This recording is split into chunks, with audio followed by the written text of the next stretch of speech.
निकला था गौरी शंकर महापुराण का, बहुत सुंदर चरित्र।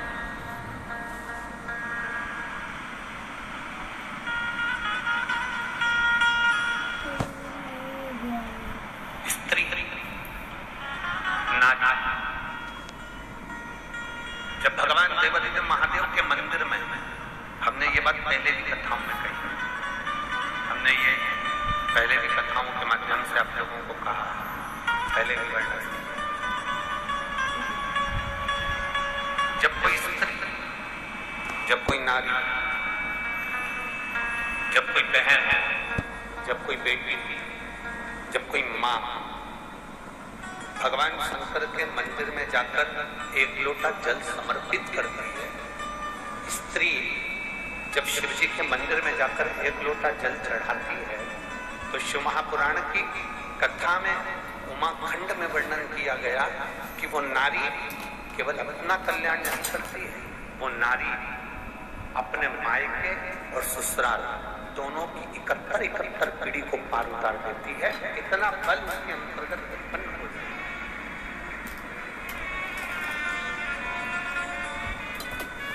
कोई पुरुष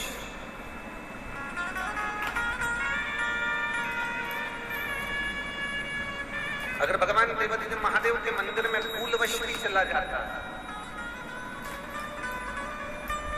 फूलवश्री अचानक अनायास, बिना सोचे, बिना समझे, बिना विचार,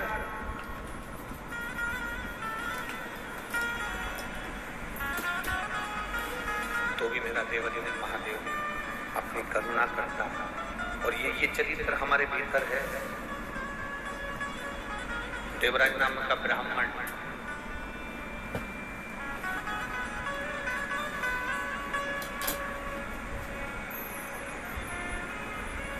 जिसके पास में चोरी का धन है, देवराज नाम का ब्राह्मण चोरी का धन है जिसके पास में, और उस चोरी के धन को लेकर अचानक अनायास बिना सोचे, उसने नहीं सोचा था कि मुझे शंकर के मंदिर में जाना, उसने विचार नहीं करा था कि मुझे शिव जी के मंदिर में जाना, उसने ये विचार कर रखा ही नहीं था कि मुझे शंकर की चौखट पर पहुंचो। अनायास बिना सोचे समझे चोरी का धन लेकर वो शंकर जी के मंदिर में पहुंचे। इसलिए हम कथा में पहले कहते हैं आपको, आप लोगों ने टीवी के माध्यम से भी श्रवण करा होगा और कभी आपने पंडाल में बैठकर भी सुना होगा, तो हमने एक बात जरूर आप लोगों से कही है। धर्मात्मा अगर कथा सुनने आता है, परमात्मा अगर कथा सुनने आता है, भक्त अगर भगवान की कथा सुनने आता है, तो चोर भी भगवान की कथा में जरूर आता है। इसलिए हम बार बार आप लोगों को कथाओं के माध्यम से कहते हैं कि जब भी कथा के पंडाल में जाओ, शिव महापुराण की कथा सुनने के लिए कभी भी पंडाल में पहुंचो, या तुम्हारे क्षेत्र में कोई भी कथा हो, उस कथा को सुनने के लिए यदि आप पंडाल में पहुंचे, तो कोई सोने की रकम, कोई मंगलसूत्र, चेन, अंगूठी, कोई आभूषण सोने का पहनकर या बहुत कीमती सामान लेकर आपको कथा में नहीं जाना है। कथा में शंकर से बड़ा कोई कीमती नहीं होता, इसलिए हमें महादेव को लेकर अपने घर जाना है, सोने की रकम लेकर कथा में नहीं जाना। कोई विशेष आभूषण लेकर हमें कथा में नहीं जाना, कोई विशेष कीमती सामान लेकर हमें कथा में नहीं पहुंचना, स्मरण करने के लिए जाना है। हमें भगवान देवादिदेव महादेव का पवित्र चरित्र श्रवण करने के लिए और उससे ज्यादा कुछ नहीं। और तेरी कृपा बिना ना मिले एक तेरी कृपा से अब शिव को पाने के लिए, अब शंकर को प्राप्त करने के लिए, या काय के लिए आया हो?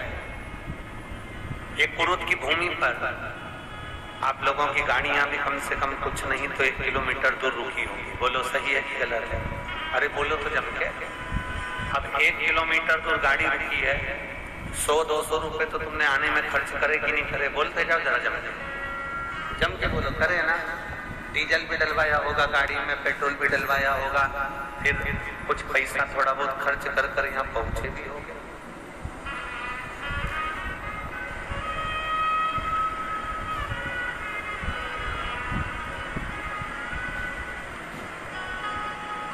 कुछ पैसा खर्च कर यहाँ पहुंचे होगे तो जरा विचार करिए। 100, 200, 50, 500 रुपए तुमने खर्च किया, इतनी धूप में चलकर तुम पंडाल तक पहुंचे हो, तो ईमानदारी से बोलना, क्या केवल लोगों को देखने के लिए पहुंचे हो? अरे बोलो तो जम के। सहेली से बात करने के लिए पहुंचे हो? रिश्तेदारों से मिलने के लिए पहुंचे हो? नहीं। इस चिलचिलाती बैसाख की गर्मी में अपना धन खर्च कर अपने पैसे से लाखों की संख्या में अगर आप यहाँ पहुंचे हो तो केवल शंकर भगवान को प्राप्त करने के लिए और अपने दुखड़े शिव जी से कहने के लिए पहुंचे। अपने मन की बात भगवान देवदेव महादेव से कहने के लिए पहुंचे। अपने हृदय की बात भगवान शंकर से कहने के लिए पहुंचे और उनके पास बैठकर 2 क्षण अपने मन की बात देवदेव महादेव से हम कहें। महादेव हमारे मन की बात सुने, इसलिए हम भगवान शंकर की पवित्र कथा में पहुंचे। भगवान देवदेव महादेव की पवित्र कथा में हम पहुंचे। उनसे बैठकर हम चर्चा कर सकते। किसी भी बहाने से जाओ और शिव के मंदिर तक जाओ, किसी भी भाव से जाओ पर शंकर के करीब में जाओ। और जब आप शिव के करीब में जाओगे, जब आप शंकर के करीब में पहुंचोगे, शिव महापुराण के नजदीक में जब पहुंचोगे तो भीतर से अपने आप आपके भीतर से शांति का अनुभव अपने आप होने लगेगा, शीतलता का अनुभव अपने आप होने लगेगा। महसूस करिए।